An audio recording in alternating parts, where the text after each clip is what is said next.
Sebanyak 11 orang calon haji asal Kabupaten Purwakarta dipastikan gagal berangkat haji tahun 2023 ini.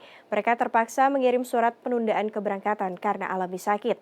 Sementara itu, akibat belum melunasi sisa pembiayaan yang resmi ditutup batas waktu pada pertengahan Mei, sebanyak 188 jemaah calon haji asal Kota Bogor juga gagal berangkat di tahun ini.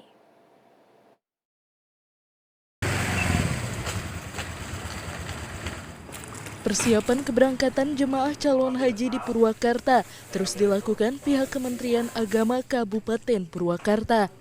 Administrasi, semua kelengkapan dan perlengkapan pun hampir rampung. Di musim haji tahun 2023, Kabupaten Purwakarta mendapat kuota sebanyak 745 orang yang terbagi ke dalam 2 kloter. Namun dari jumlah keseluruhan jemaah calon haji asal Kabupaten Purwakarta, 11 jemaah calon haji diantaranya gagal berangkat.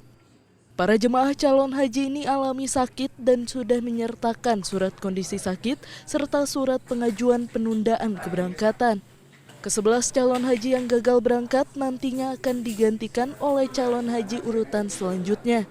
Kloter ya, yaitu kloter 26 yang akan berangkat pada tanggal 3 Juni sebanyak 440 jemaah, terdiri dari 432 jemaah biasa dan 8 petugas, jadi jumlahnya 440.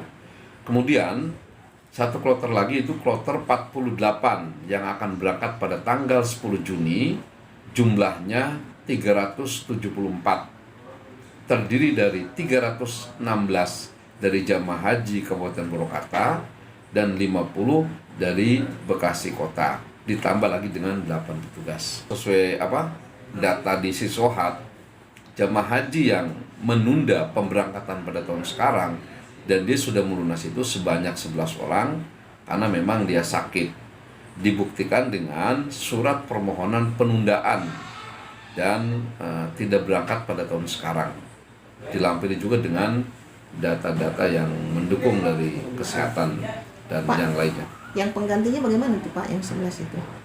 Yaitu penggantinya diambil dari yang waiting list, jadi otomatis data di bawahnya itu naik ke atas dan sudah terprogram di Siswohat. Sementara di Kota Bogor, dari kuota 960 jemaah calon haji, sebanyak 188 orang yang dijadwalkan berangkat tahun ini dipastikan gagal berangkat akibat belum melunasi sisa biaya haji. Padahal penambahan batas waktu pelunasan telah diperpanjang hingga tanggal 19 Mei kemarin. Untuk pelunasan tahun ini itu berbeda dengan pelunasan sebelumnya. Kalau tahun-tahun sebelumnya itu pelunasan itu dengan menggunakan sistem tahap ya. Jadi tahap 1 dibuka dari tanggal berapa ke tanggal berapa. Kemudian setelah itu ditutup, kemudian kan kita verifikasi dan kita akumulasi jumlah keseluruhan. Tetapi tahun 2023 ini berbeda. Tahap 1 ketika dibuka per tanggal 11 April sampai tanggal 5 Mei, ditutup tanggal 5 Mei, kemudian dibuka lagi per tanggal 8 Mei, itu bukan lagi tahap kedua tetapi tahap perpanjangan masa pelunasan. Artinya ketika jemaah yang tahap pertama tidak melunasi, itu bisa melunasi di tahap berikutnya. Jadi sampai saat ini kita menyisakan sekitar 188 jemaah yang tidak melunasi. Para jemaah calon haji mengaku lamanya menunggu selama belasan tahun membuat mereka lupa jadwal berangkat. Ditambah minimnya sosialisasi dari pengelola membuat informasi tak tersampaikan. Harus komunikasi Pak, harus lebih komunikasi dan sosialisasi ya. Kalau dari pihak kantor mungkin sosialisasi ya. Kalau dari pihak jamaah mungkin komunikasi harus lebih intens mungkin gitu ke sini. Itu karena apa Pak? Karena kan kalau kadang-kadang kita kan mau komunikasi banyak kendala juga ya, mau ke sini atau gimana gitu.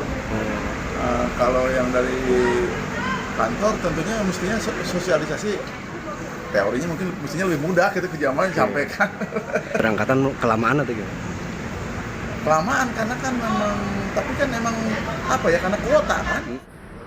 Akibat kondisi tersebut, pihak Depak terpaksa mengganti ratusan jemaah calon haji cadangan untuk memenuhi kuota. Tim Liputan Transmedia.